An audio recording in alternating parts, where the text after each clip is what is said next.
Welcome back to the morning show on XL7 TV. It's time for This Week with Real Estate, or This Week in Real Estate, or it's just it's just this the week. real estate. It's Friday. Week. It's Friday. It's the Friday What real the estate heck? show. You know the exciting part about today, Bob? What's that? Red, white, and blue. That's right. That's right. I'll be at the Symphony tonight.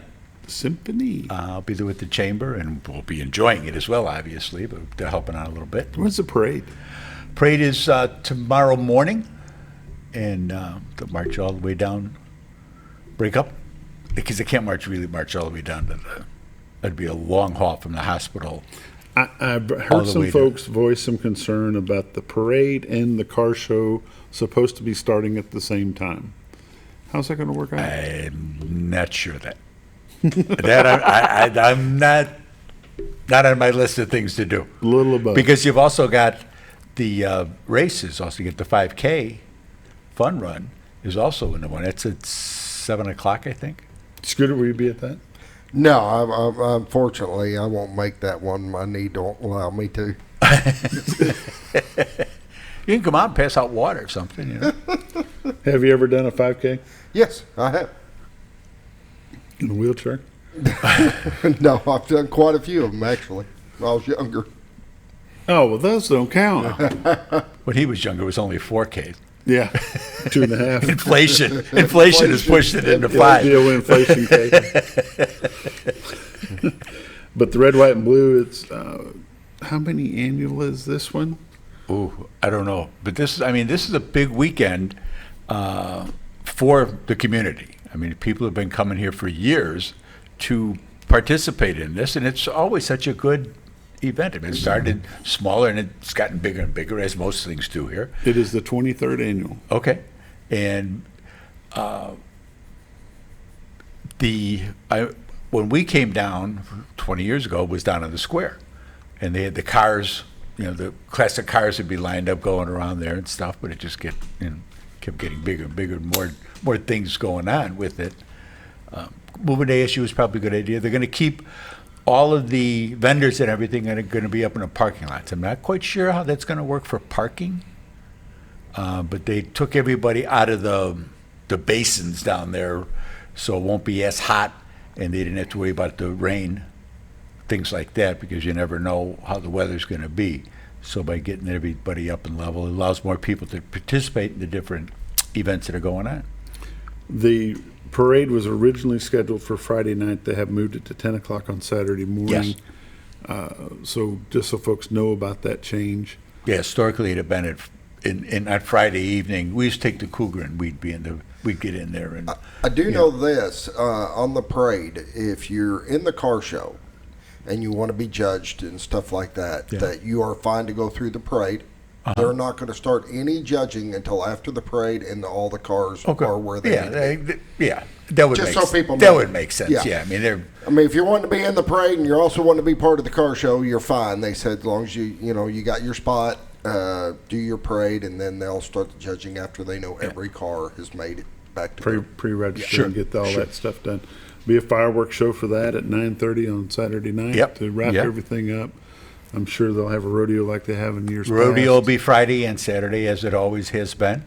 So that'll go on Friday night. There's still something to do there. How have you enjoyed your tenure so far with the chamber? It's been good. It's a different chamber now than it was when we first joined. We've been members for, I'll say 15 years. It might be a little more. And we've seen different managers and different boards and things like that. Danny's done a fantastic job, and I really can't overstate that. She's gone on, she's gotten the education, the experience, she's gone out, she's shaken the hands and met these people in these different other venues, other cities, to learn, how do you guys do it, how do you guys do it? And now people are coming here asking her, well, how do you guys do it? So there's been a big change in the way things, from where they were to where they are, and I don't see it getting anything but better. We're trying to change some financial things right now, and I see a big change in like I said, from what it was to what it is really different, Bob. the importance of a good chamber, and people say, well, this is supposed to be a real estate portion, and it is. Oh, it is. But people need to understand the Chamber of Commerce in this area works for the businesses that are here. It also works on attracting new business to come here. Yes, indeed. Which then in hand feeds the real estate industry in our area, sure. because people don't want to be here if there's no homes for them to come to. That's a big part of it. There's a lot of pieces that go into bringing any business here.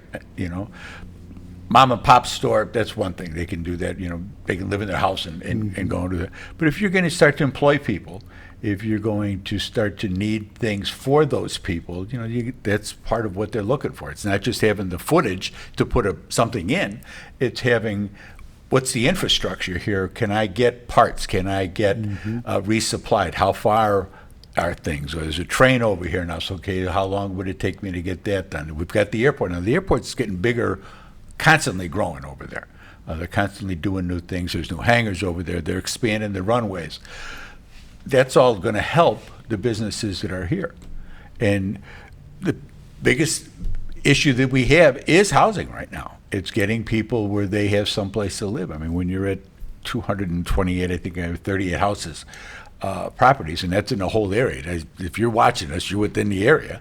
That's a little more difficult. So we're seeing some of the builders are coming in and stepping up and saying, okay, well, let's take a chance here and see what we can do. So we're seeing more townhouses, more type of easy maintenance type things that people can afford, and that's going to make a big difference going forward. What do the numbers look like for last week? This week in real estate, there were, right there even, 49 new listings came on the market, 6 commercial properties, 12 parcels of land, 30 homes came on the market, ranging in price from $38,000 to $639,000, and 6 of those 30 are already taking backups, and it may be up a little bit. 37 sales, 1 commercial property, 11 parcels of land, 25 homes sold. They ranged in price from $29,000 to $600,000. Average sale price this week was $220,000 with 84 days on market. So it was a total of $5.5 million in residential real estate closed this week. 6 properties expired. 31 had price changes. There's 62 waiting to close. Currently, there's 240 homes on the MLS. We picked up 12 from last week, so that's good. Year to date for 2023. There's been 465 homes have sold for $101 million. The average sale price is $218 with 89 days on market. Last year, there have been 568 homes that sold for $125 million. Average sale price was $220 with 85 days on market. So we're down. The market is down. You missed this last week. I'm sorry. I'm glad you're back. Market's down about 20%. And that's kind of here, and it's a nationwide thing where the market is just what it is. Between interest rates are the biggest thing. That was what the G wanted to do. They wanted to slow the economy down, and that's what they're doing. People aren't moving just to move. You could do that at 3% money. You could just, okay, well, we're tired of living here. We're going to go live there. We want a bigger house. We want an extra bedroom. We want a little bigger yard. Now they're thinking about that a little bit. Okay, I want that extra bedroom. I want that bigger yard, but it's going to cost us another $200 a month to do that. That stops people from making those decisions. You have life decisions. We got a baby that's going to need that bedroom. They're going to be looking for a house. Those types of things. People that are, have health issues, that have work issues, they got a better job, they're moving on to something else. Those homes are mostly the ones that come up on the market. People that they have to do something, not because they necessarily want to do something. There's still some of that want, but mostly it's because people have to, and that's fine. The market adjusts to that as well. People in other markets, we got some people that were coming here. Put a house under contract before they left, contingent on them selling theirs, with the assurance that their house would sell. We'll have this under contract in a week. We'll be great. That was 4 months ago, and they've had several price reductions, and It just ain't happening. So the market's hurt worse in other places than here. You know, more people, I mean, per capita, more people want to come here than want to go to Boise or whatever the case may be, especially some of the smaller places. You get up into Montana, Colorado, if you're not like in downtown Denver. Right. If you're out a little bit, places that we're selling like that aren't, because the people from California aren't coming there to buy them because they can't sell theirs where they're at. So all real estate is dominoes. This one's got to fall before that one, before that one, before that one. And that's the way it is. When you were going through the numbers just a moment ago, you mentioned taking backups. What does that mean to the person that may be watching for the first time? I'll give you an example.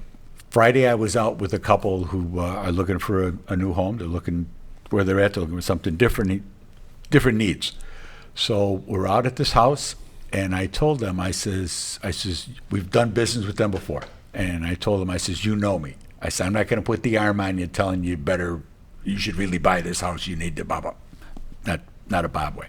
I said, but I'm going to tell you that this house is going to be gone by the weekend. This was Friday afternoon. I said, this will be gone by Sunday. I says, this price for this house in this location, I mean, everything was everything they wanted. And I said, but you got to remember, I says, there's 30 other people from other places that are dealing with agents saying, if this type of house comes up, let me know. Okay, well, we got to see. Okay, fine. I said, I'm just telling you. That's all. I'd rather tell you than have you say, how come you didn't tell me? Saturday morning, we get a call from the agent. Yeah, that house that you looked at yesterday, I have an accepted offer and 2 backups. Now, the backups are somebody who are hoping that the deal in front of them doesn't go through for some reason, that their financing falls through, that they can buy. Then they can step up. Being the second backup is really, but in 2 years ago, that was fairly common, and it was just people in desperation doing anything, trying to get a win. Hope, you start to think bad things for the people in front of you, so that now the backups are they're going to stay backed up, because people are coming from other places. They got cash. Cash is king. You may get an appraisal done, but it's done differently than it is when it's being done for the banks, because the banks they want that appraisal done to make sure that they're going to get their money. It's a little different when it's a cash deal. Okay, what's the house worth? Well, it's worth this much. And those go a little smoother. Because banks have like specific criteria that they're looking for, whereas you're in the house and okay, it needs this, but I know that, so I'm not worried about that because we were going to replace that anyway. Whereas the bank may say, well, that's got a problem. This is an issue. So that makes the value of it lessen.